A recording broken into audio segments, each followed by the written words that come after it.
Hey guys, hope you're well. My name is Elsie and I'm a Christian reading the Qur'an. And I've just got through the first two surahs, Al-Fatiha and Al-Baqarah.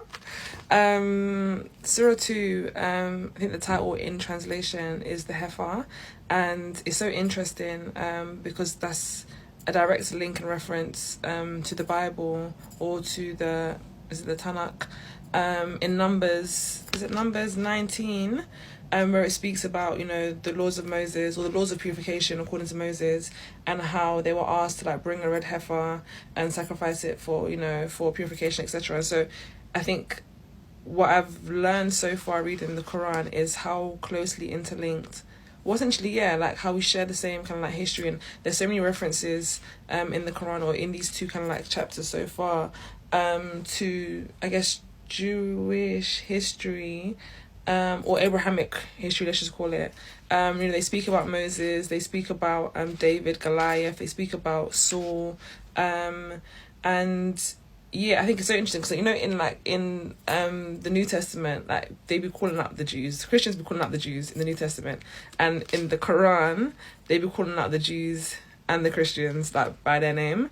So I think that's really interesting, kind of seeing the lineage and the history and the follow on.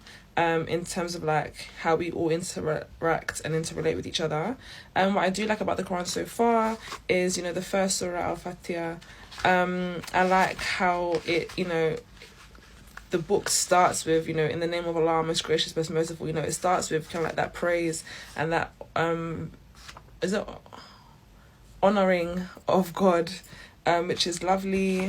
I also like, there's a strong emphasis, on, God knowing what we do and the intentions of our heart, never being hidden from God, and,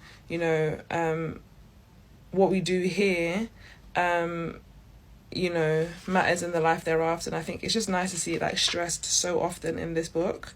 It's lovely. I'm quite enjoying it so far. I can see kind of where we delineate in terms of the Christians, the Jews, and the Muslims.